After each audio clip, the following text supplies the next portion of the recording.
Жаһандық ядролық соғыс басталмай тұрып, миллиардерлер тобы сәнді бомба пандасын жасырынады. Макс ана мен бала кезден бері таныс. Олар өміріндегі барлық нәрсені алғаш рет бірге жасаған. Ал кейін Макс өзінің сүйіктісін алғаш рет өлтірді. Ол 19 жасқа толған күні абайсызда кісі өлтірген үшін түрмеге отырғызылды.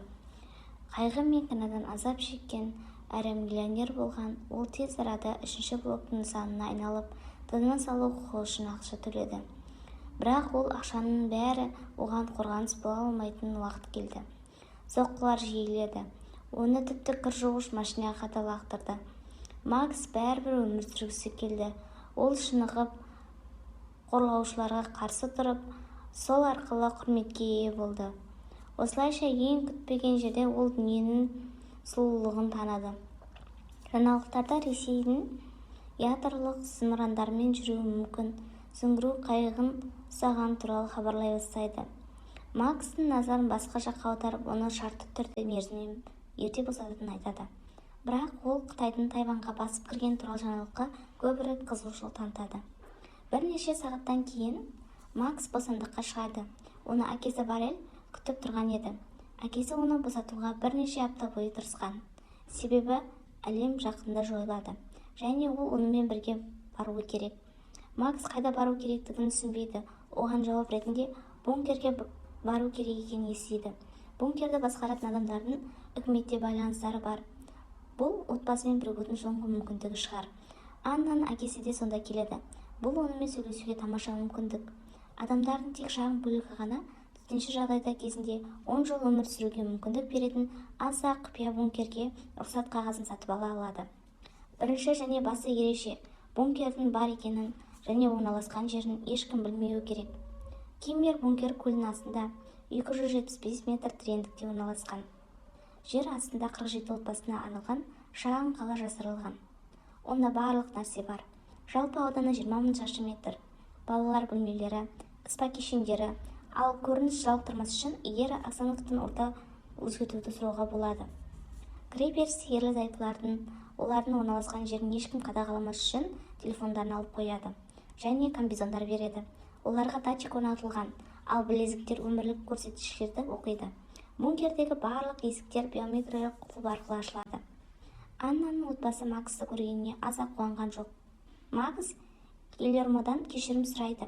Ол кешірім қабылдайды және оны жаңа әйелі Мимимен таныстырады. Оның қызы Ази анасын қайғыға шыдамай қайтыс болғанын қосып айтады. Гильермо оған үндемеуді бұйырады. Түскі ас кезінде Макстың әжесі реклама даяшының жоқтығына таң қалады. Қызметкерлер бұл қауіпсіздікті арттыру үшін жасалған, олардың өздеріне тамақ салу керек екенін түсіндіреді. Сонда да реклама тұрудан бас тартады. Алдымен тамақ, содан кейін дәретханаларға жууға келеді. Қоғамда әрқашан екі түрлі адам болған: қызмет ететіндер және басқаратындар дейді. Кенет салға қызметкерлер және олардың басшысы Минерва келеді. Ол НАТОның Санкт-Петербургтегі бомбалағанын айтады. Егер дағдарыс жалғаса берсе, олардың эмоционалдық тепе-теңдігі үзілуге шақ қалады. Ол бұған төзе алмайды. Әркім бұл олардың компаниясы емес екенін түсіну керек. Ол мұнда басшы. Бірлескен іс-шаралар мен жағымсыз ойлардан алшақтауға көмектесетін қарапайым міндеттер болады. Түстен кейін Макс Азиямен татуласуға тырысып, оған апат болған күні Аннаның телефонын береді. Ол әпкесінің бейнесін көру үшін бөлмесіне кетеді. Ал Гильермо барға келеді. Алайда бармен теріс ішімдік құюдан бас тартады. Оларда қатаң түрде үнемдеу ережесі бар. Әркімге тиесілі ресурстар мөлшері беріледі. Гильермо оған бәрібір. Бункер ішінара оның ақшасын салынған және ол виски алғысы келеді. Кенет жер сілкініп электр жарығы сөне бастайды. Апатты хабарландыру күмбезге баруды бұйырады. Лифт істен шыққан. Бірақ олардың бақытына орай апаттық тежеу іске қосылды. Күмбездің ішінде көптеген мониторлар болды. Әрқайсында 3-ші дүниежүзілік соғыстың жанындағы туралы жаңалықтар бар еді. Олардың бункерінің оңтүстігінде ядролық бомба НАТО базасы жойылды. Бұған қатысты бұқаралық атысты тоқтатуды талап етті және барлық қатысушы елдер келіскен сияқты болды. Бірақ Минерва сөйлеп тұрғанда теледидарда жаңа жарылыстар пайда болды. Оның үстіне бұл бүкіл әлемде арналармен байланыс үзіледі. Бұл бомбалардың бірі бункерлердің жанына құлап, электр қуатын өшіреді. Қуат қайта іске қосылады. Минерва басқару орталығына кетеді. Валерия бұл сәтті пайдаланып, апат болған күні оның ұлын құтқаруға нақты жоспары болған айтады. Бірақ сотта Аннаның отбасына келтірілген ауыртпалық үшін жазасын алуы керек екенін түсініп, түрмеден құтылуға көмектеспеді. Минерва тез оралады. Олардың байланыс мәселелері бар. Шамасы жер бетіндегі антенналары зақымдалған. Ол жерге қызметкерлер тобын жібереді. Камералардан көлдегі судың лайланғаны, ал бетінің мүлдем көрінбейтіні байқалады. Температура мен радиация қауіптарды жоюға. Соның салдарынан орман өртенеді. Минерва жөндеу жұмыстарын мүмкіндігінше тез орындауды сұрайды. Қатты сәулеленуге болмайды. Желі соққысы антеннаны жұлып алады, ал қолғап сөзбе-сөз тұтқаға жабысып қалады. Ер адам қолғапты жұлып алып, отряд бункерге оралады. Адам герметикалық бұзылғанын тексереді, және камералар дереу өшіріледі. Минерва байларға осы жерді күтуді сұрайды, және байланыс орталығына кетеді. Онда ол команданы құттықтайды, себебі байлар сенді. Имитация сәтті өтті, себебі әлем мүлде зардап шеккен жоқ. Бұрын олар өздерінің сәттіліктері дүниенің соңына деген толық сенім факторына байланысты екенін түсінген. Жаман жаңалық адамдар кинода дүниенің соңында сонша рет көргендіктен оңай болмайды, бірақ олардың жоғында технология бар. Олар әлемде геосаясат қызған сәттерді күте бастады. Әлемдік қақтығыстардың бірі шиеленіскеннен кейін олар ойынға кіріседі. Көбірек шынайылық үшін арнайы адамдар дүрбелең тудырады. Байларды дайындалған жаңалықтарды тыңдайды және көреді. Дірілдегенге келетін болсақ, олар поршендер арқылы жасалған. Содан кейін тас кешенді тесіп өтті, ал қабырғалар жарықтар жасалады. Лифтте жоспардың бір бөлігі. Арнайы режиссер оларға мониторда көрсетілген апокалипсис туралы 8 минуттық фильм түсірілген. Шындығында байлар тынышталуға тырысады және тамақ үлестіріледі. Макс әлемнің әлі қалпына келетініне және олардың міндетті түрде аман қалатынына сенімді. Кейінірек Минерва тұрғындарға өзінің үй бөлімшелеріне оралуға рұқсат береді. Хули Минерваге адамдардың көрсеткіштері жоғары екенін айтады. Бір әйел тіпті өзін өлтіруге шешім қабылдаған, бірақ оны құтқарып үлгерген. Барлығы бақылаудан шығып кетуі мүмкін. Алайда Минерва бұл үшін керісінше олардың сәттілігінің көрсеткіші. Жер бетіне шығуға деген барлық ниетті жою ғана қалды. Бұған гримдегі ер адам көмектеседі. Ол қатты сәулелену дозасын алған. Макстың отбасында ұрыс болады. Фрида үйден кетіп қалады. Эмоцияларын басу үшін Валерия күнбесе ештеңе жемегендіктен оған тамақ беруді сұрайды. Алайда бас тартып алады. Сонда ол асханаға басып кіріп, тауықты жей бастайды.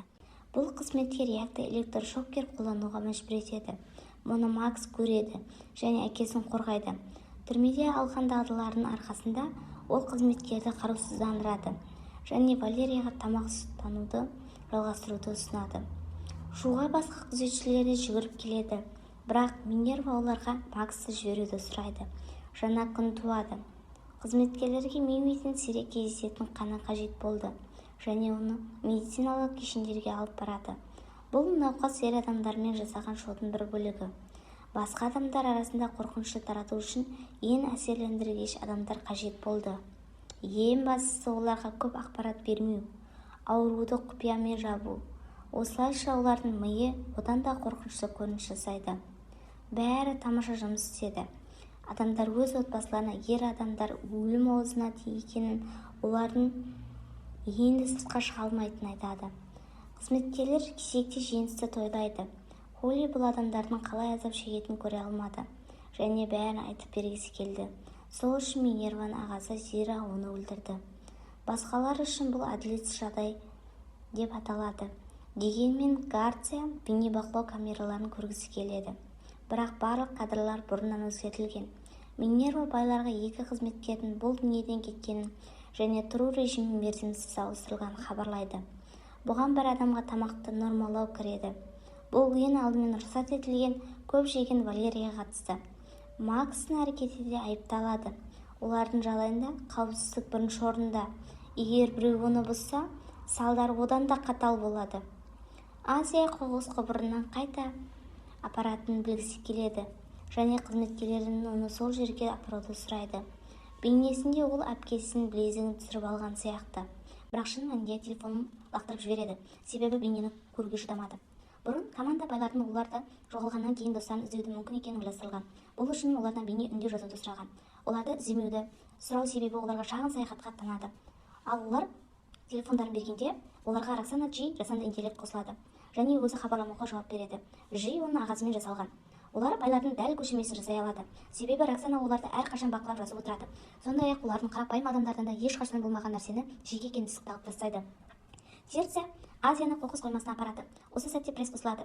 Бірақ ол бәрібір телефонды тауып үлгереді. Мұны Терция тамаша көрді. Бірақ бұл әпкесінің телефоны болғандықтан ол оны кешіреді. Ол сондай-ақ Макстың әпкесінің жігіті екенін айтып қояды. Яко жеңіліске шыдай алмай Максқа шабуыл жасайды. Тіпті қолда бар құралдарды да қолданады. Бірақ Макс қайтадан жеңеді. Азия олардың төбелескенін көріп Макс айдайды. Бірақ оны Якқа соққы бергеннен кейін естіген дыбысы мазалайды. Кенет ол өліп қалды ма? Қызметкерлер Якты тексереді. Бәрі комаға немесе ми өліміне нұсқайды. Гарсия оны дәрігерлерге апарғысы келеді, бірақ Минерва бункерді ашпайды. Осылайша тек Азияда ғана медициналық білім қалды. Ол Якода трахея соққыстан туындаған гипоксия бар деп санайды. Ол инъекция жасайды және Як есін жияды. Гильмероның телефонда үнемі бір адам Аспальдо қоңырау шалады. Ол оның бизнестегі оң қолы. Макс Минерваға бұл жердің нағыз түрме екенін айтады. Мұнда 73 камера бар және тіпті оқшаулау бөлмесі бар. Оларға форма береді және телефондарын алып қойды. Егер бұл түрме болса, Минерва мұқият тексеруге кіріседі және ұрланған шокерді тауып, оны дереу қолданады. Кейінірек байлардың соңғы антеннаға қосылу үшін Пандағы ең биік нүктеге алып барады. Бұл басқа аман қалғандарды іздеу бойынша тағы бір шоу. Әрбір адам шет тілін біледі және оларға берген жиіліктер бойынша адамдарды іздейді. Алайда қабылдағыштар ешқандай қосылмаған. Жоспар бойынша олар әскери кемеге қонуды қалаған азаматтық ұшақта естиді. Бірақ сарбаздар тапсырманы орындап жатқандықтан оларды жойды. Байларға тек олардың айқайын тыңдау ғана қалды. Бұл күні Аспальдо оған жауап беруді бұйырып, тағы бір хабарламаға жібереді. Әйтпесе ол оған жеке ұшып келіп, оны табады. Минерва олардың бизнесінде бірдеңе болғанын және оның Гильермоны іздеуді жалғастыратындарын түсінеді. Осылайша Гарсия Гильермоның елден шықпағанын және полицияның іздеуді бастайтынын біледі. Минерва Гильермоның виртуалды көшірмесін қолдануды ұсынады. Зира клонның әлі дайын емес екенін, оған жеткілікті эмоциялар алынбағанын ескертеді. Бұған дейін олар Хулионың клонын сынғанын және нағыз адамнан айыру мүмкін болмаған. Тәуекел етуге тура келеді және олар Аспальдоға қоңырау шалады. Аспальдо жиі білмейтін ақпарат айтқанда кедергі эффектісі пайда болды. Жиі деректерді зерттей отырып, ақпарат алынғаннан кейін сөйлесуді жалғастырады. Бірақ ол еш жерде көрсетілмегеннен терминді атаған кезде жоспар тек бұзыла бастайды. Менің деректер қорымда бұндай ақпараттар жоқ дейді. Тұтқаны қоюға тура келеді. Осы сәтте бастап бәрі тамаша өтті, бірақ жетіспейтін жауаптан бәрі шайқалды. Бункерлердің тереңдігіне түсіп бара жатып, Минерва бәрін қалай басталған еске алады. Ол 12 жаста, Зиру 6 жаста болған. Ол ағасын буллингтен қорғаған. Ал үйге оралғанда анасы жоғалып, қайтадан оралмады. 13 жасында Минерва осындай қарқынмен олар қалалық қуғыншыларға айналатынын түсінді. Бірақ мұны мүмкін болғандықтан бәрін жаттап алу арқылы өзгертуге болатын еді. 24 жасында Зируда сейсмотехника, физика және математика бойынша 3 ғылыми дәреже, Минервада сәулет және азаматтық құрылыс бойынша 2 дәреже болды. Келесі жылы ол азаматтық құрылыстар салды. Бір сәтте ол компанияға жылына миллиардтаған ақша келетін данышпан жобаны жасады. Ал оған кішкентай сыйақы берді және ол өзінің талантымен ұсақ пружа болатынын түсінді. Сонда оның байларға арналған бункер, даңғазалық манисасы бар адамдарға арналған тұзақ идеясы пайда болды. Содан кейін ол Еуропаның ең бай адамдарын қамап тастаса, олардың одан да көп ақша алуға болатынын түсінеді. Ал ең қызығы, олар бұл алаяқтықты да өздері қаржыландырады. Бірақ бәрі Виджи 3 деген бір сөзін түсінге ілініп қалды. Дегенмен Джей оның атын Виджи деп атаған бейнені таба алады. Бірақ Зиру қымбат мәмілеге қосуды күлкілі деп санайды. Джей де солай ойлайды. Алайда Минерва жылғыға бәс тігіп тапты. Жаңа сынақ пайда болды. Сейфтің кодын білу. Қызметкерлер Гильермодан кодты кез келген жолмен суырып салуға тырысына салады. Ал Макс төбелес кезінде яқты құлағымен түсіп қалған лақапты табады. Гарси Макстың лақапты киігін байқап үлгереді және оны өшіреді. Бірақ ол әкесінің әңгімесінен кейін бірнеше сөз естіп үлгерді. Макс Сидиден олардың қалай тыңдайтынын және микрофондар қайда жасырылғанын сұрайды. Әрине, оған ештеңе жауап бермеді. Ол олардың білезіктерін екенін өзі тапты. Фрида Игриттің Гильермодан өз кабинетіне апарғанын көрді және бұл туралы Мимиге айтты. Үшеуі жанжалға барды. Олар кедергі келтірмес үшін лифтте тоқтатылады. Бірақ сонда да қыздар есіктерді ашып, қабатқа шыға алады. Шағын ой арқылы Игорь кодты суырып алды. Осы сәтте Мими бұзып кіреді. Соның салдарынан Гильермо үйге оралып, Азияның телефонда бейне көріп отырғанын көрді. Ол бұл телефонда Макстың бергенін тез түсінді және оны ұрып соқты. Сол үшін Фридадан арқаға соқ қалды. Гильермо кешірім сұрап, ол жай ғана Мимиге байланысты эмоцияларын ұстай алмады. Кешірімдер жаңа деңгейге өтті. Белгілі болғандай, олар 20 жыл бойы жасырын кездесіп жүрген. Егер командаға дұрыс код берілмесе, олар бұл жоспарын әзірлеген. Бірақ ол қажет болмады, код сейфті ашты. Алынған ақшаға Асфальдо оларға қажетті компанияны сатып алу керек. Бұл ақшаны жарылыстаудың үлкен схемасы. Мимидің денсаулығы тез нашарлайды, ал жиі белгісіз симптомдарды айтады. Олар бауыр ауруын көрсетеді. Оларда қолжетімді емдеу әдістері жоқ.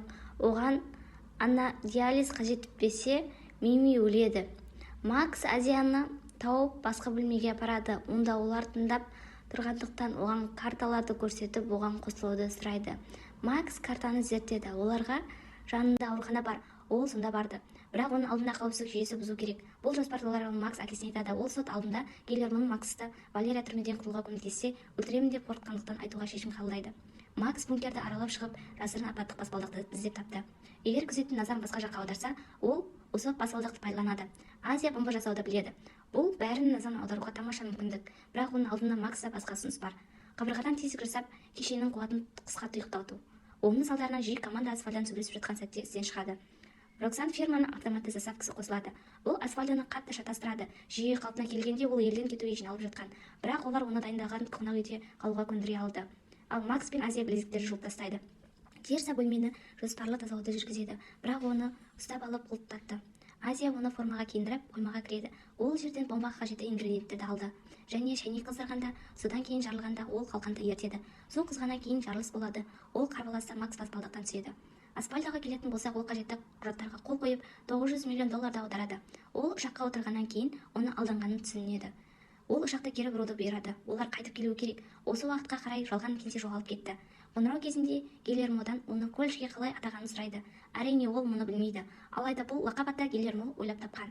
Асфальдо полицияға баруға жиналды. Бұл орын алмас үшін оны өлтірді.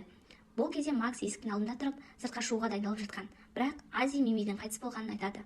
Оны енді сыртқа шығуға қажеттілігі жоқ. Оның үстіне ол оны жақсы көреді. Бірақ Макс бәрін шешіп қойған және есікті ашады. Осымен бірінші маусым аяқталды.